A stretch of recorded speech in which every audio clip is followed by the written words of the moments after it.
Salut toi, j'espère que tu vas bien. Aujourd'hui on se retrouve dans un nouvel épisode de ma web-série qui présente le nouveau baccalauréat.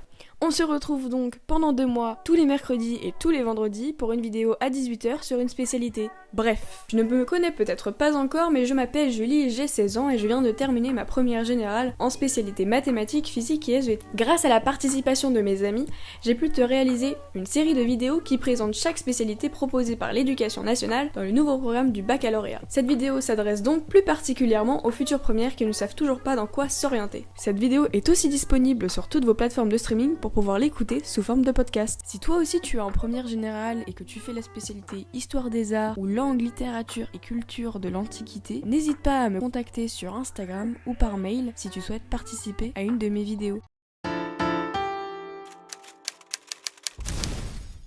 Pour ce 9e épisode, nous retrouvons Noé qui va nous parler de la spécialité mathématiques. Bonjour. Bonjour, ça va? Ça va et toi? Alors, ça va. présente-toi et dis-nous tes 3 spé et on enchaînera sur la vidéo. D'accord, alors je m'appelle Noé Le Neveu, je suis en Bretagne, à Saint-Brieuc, et en première, et j'ai choisi les spécialités maths, physique et SVT.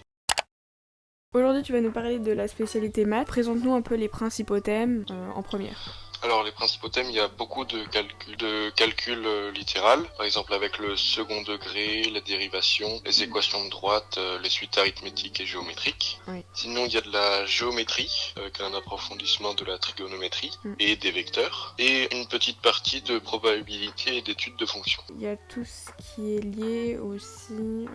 la fonction exponentielle. Oui, voilà, tout ce qui est lié à taux d'accroissement et tout. Oui, il y a ça aussi. Chez toi, comment ça se passait le déroulement des cours? Les 4 heures, est-ce que c'était d'affilée? Comment ça se passait?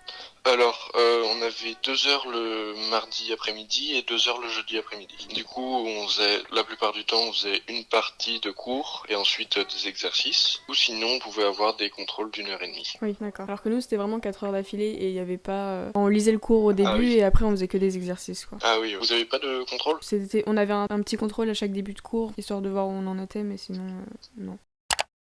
Niveau attendu quand on arrive en spé maths en première pour le niveau attendu, en fait faut se débrouiller un petit peu, mais ça va, le suivi il est présent. En gros, faut être à l'aise avec le calcul littéral et les manipulations de chiffres. La plupart du temps c'est de la manipulation de chiffres. Faut vraiment bien écouter en seconde parce que moi j'ai trouvé très dur l'aspect maths. Après le début était assez compliqué, mais après c'est souvent les mêmes choses. Oui, c'est vrai, ça par contre. En fait, si on comprend pas dès le premier chapitre, c'est compliqué, quoi. Ouais, voilà. En fait, faut se mettre dedans directement. Surtout qu'il y a beaucoup de profs qui divisent les thèmes pour les revoir en boucle dans l'année. Et du coup, si on comprend pas le début, on peut pas s'en sortir, quoi. Ouais, du coup, faut faire du travail aussi chez soi pour essayer de comprendre au mieux.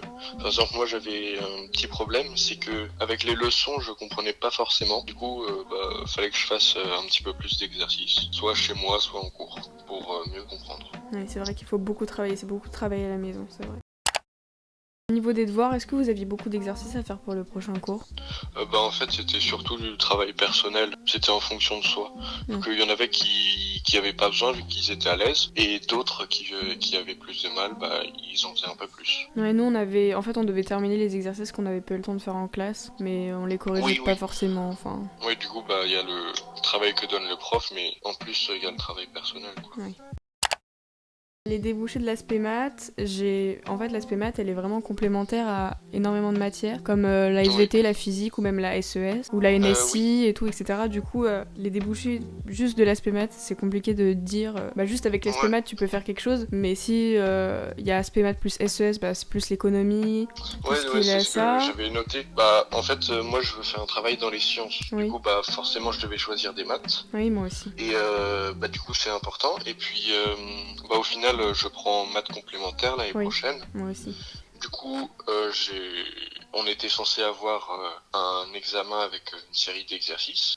Mais du coup, au final, on l'a pas eu. Et sinon, on peut prendre maths complémentaires en choisissant physique, chimie et SVT. Ou alors, il y avait une autre possibilité dans mon lycée, avec un équivalent de ES, la filière ES. En fait, les débouchés, c'est par exemple si on veut faire de la physique, tout ce qui est astronomie, etc., il faut des maths. Pour faire de l'ingénierie, il faut des maths. Pour vraiment se lancer dans tout ce qui est l'économie, il faut des maths. Donc les maths seules, ça sert à rien. Et c'est bien qu'il y ait l'option maths complémentaire en terminale, parce que beaucoup de gens en fait arrêtent la spécialité maths parce que la spécialité maths en terminale c'est beaucoup trop poussé, enfin faut vraiment aimer ça.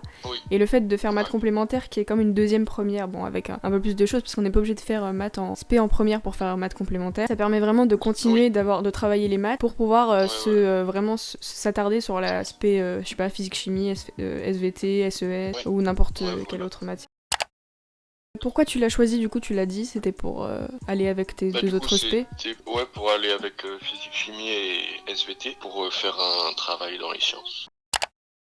Et est-ce que tu la conseilles, à qui tu la conseilles? En soi, je la conseille à tout le monde, vu que, après, les sujets qu'on voit en maths, c'est pas forcément des sujets qu'on va utiliser tous les jours. Ah oui. Mais ça permet de travailler, d'utiliser des chiffres, en fait. Oui. Par exemple, sauf si tu fais littéraire, là, t'en as pas besoin, mais par exemple, si tu fais de l'informatique, t'en as besoin. Il y a besoin des maths un petit peu partout. Oui, et en fait, l'aspect, c'est triste à dire, mais elle est très utile en fait. Il y a énormément d'universités qui vont recruter, enfin même des écoles en fait, qui vont recruter sur les gens qui ont fait au moins l'aspect maths en première, voire l'option maths ou l'aspect maths en terminale, parce que c'est vraiment un socle commun. Sans les maths, votre bac de physique chimie ou votre bac de SES ou de SVT, il aura, même si le but du nouveau bac c'est quand même d'avoir quand même des spécialités, enfin les matières où on est le plus à l'aise pour avoir le meilleur baccalauréat, c'est quand même les maths, c'est quand même très sélectif. Après c'est que un an, beaucoup de gens ne prennent même pas l'option l'année prochaine, ils la prennent juste en première pour au moins avoir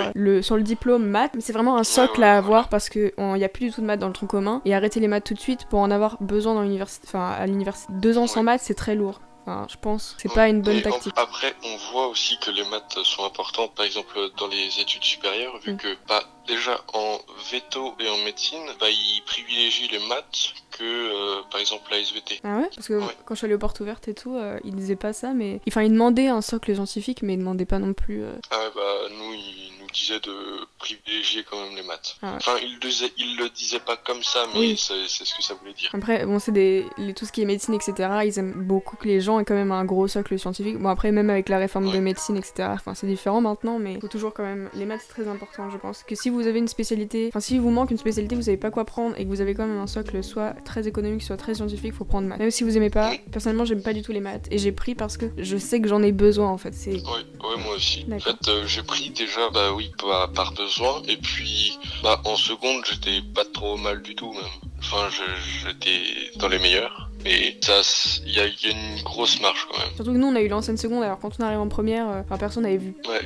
En fait en seconde j'avais 17 moyenne, là je suis 13 ou 14, donc en soi ce qui est vraiment bien. C'est super bien en ce matin. Honnêtement, heureusement qu'on a eu le confinement, parce que si on avait dû passer l'épreuve, beaucoup de gens n'auraient pas eu l'aspect, clairement. Il nous manquait plein de choses et faut vraiment s'accrocher. Et du coup pour finir, tout à l'heure tu nous as un peu parlé de l'aspect abandonné, comment se passait l'épreuve du coup, enfin comment ça se passe? Oui, du coup c'est un examen avec une série d'exercices, sur un petit peu tous les thèmes. Après il faut savoir que l'épreuve de spé abandonné est commune à chaque lycée, enfin comment dire, chaque lycée fait sa propre épreuve. Nous on avait ça je savais pas. C'est en terminale que les spé sont nationales, mais nous on avait un QCM et après on avait 4 exercices en 2 heures. Notre prof de maths, tu vois, il avait dit que ça allait être des exercices où au final avec un sujet large pour utiliser le plus de connaissances possibles. Par exemple avec des probabilités, du calcul littéral, tout ça. Au bac blanc on avait eu ça aussi. Il y avait vraiment un exercice sur chaque thème.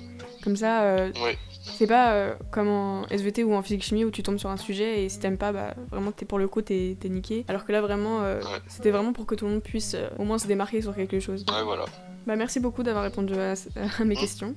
Merci à toi. Merci d'avoir regardé cette vidéo. Si celle-ci t'a plu, n'hésite pas à t'abonner pour ne pas louper la vidéo de la semaine prochaine sur une autre spécialité. Bye!